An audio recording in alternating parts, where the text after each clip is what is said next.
मुझे उम्मीद है कि जो आपने परिणाम 24 में देखा है उससे बहुत बेहतर परिणाम आने वाले 27 में आने वाला है। आज शुरुआत आप देख नहीं रहे, आदरणीय लल्लन चौहान जी की ज्वाइनिंग आपके सामने है। महेंद्र जी हमारे संघर्षशील साथी बैठे हैं। हमारे राजेश जी के बारे में, राजेश चौहान जी के बारे में भी आपने सुना, और भी बहुत सारे संगठन के लोग जो जिन्हीं कारणों से बाहर हैं, अभी नहीं मौके पे, लगातार वो काम कर रहे हैं, लगातार लोगों को जागरूक करने का प्रयास कर रहे हैं, और मैं सोचता हूँ बहुत सफलता मिल रही है हमारे लोगों को। ये सुनियोजित तरीके से सरकार लोकतांत्रिक मूल्यों को खत्म करना चाह रही है। जनप्रतिनिधियों को जो सम्मान मिलना चाहिए, प्रोटोकॉल मिलना चाहिए, जो उन्हें हक अधिकार है जनता की बातों को रखने के लिए भी, कामों को कराने के लिए। आप सोचिए, एक महिला सांसद एडीएम के चैम्बर में जाके उन्हें 3 घंटे इंतजार करना पड़ता है। एक महिला पालिका की चेयरमैन साहिबा का अपमान कर रहे हैं, और इस स्तर तक का जो अपमान हो रहा है। मेरी अभी बात हुई थी कल इकरा जी से, और मैं अपनी ओर से कह सकता हूं, इस मुद्दे पर हम लोग चुप बैठने वाले नहीं है, और मुझे इंतजार है 21 तारीख का जब संसद सत्र शुरू होगा तो इस मामले को न केवल संसदीय विशेषाधिकार में के माध्यम से, बल्कि देश की संसद के माध्यम से पूरे देश के सामने भी मजबूती से उठाने का काम करेंगे हम समाजवादी लोग।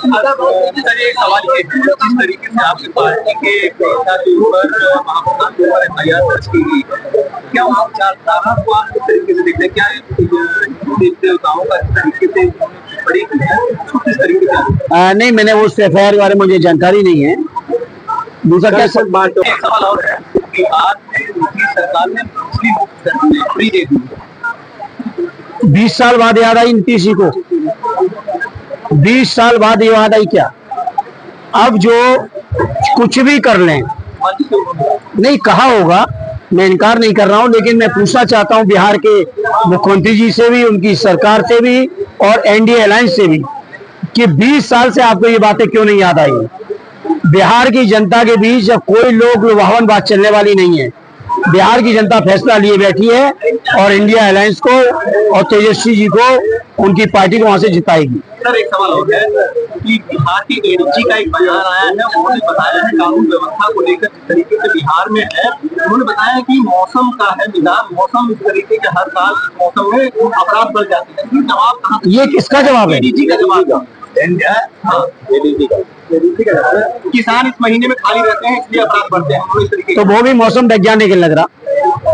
मैं कह सकता हूं बिहार की कानून व्यवस्था बद से बदतर हो रखी है। आज ही की घटना, मान लीजिए आईसीयू में घुस के गोली से मारने की घटना शायद आप लोगों ने देश में कभी नहीं सुनी होगी, जो घटना बिहार में हो रही है। और लगातार नीतीश कुमार जी और एनडीए के लोग अपने सुशासन की बातें करते हैं, कानून व्यवस्था की बातें करते हैं, और ये सारी कानून व्यवस्था की पोल बिहार के अंदर खुली हुई है, और मुझे यकीन है ऐतिहासिक जीत होगी इंडिया अलायंस की।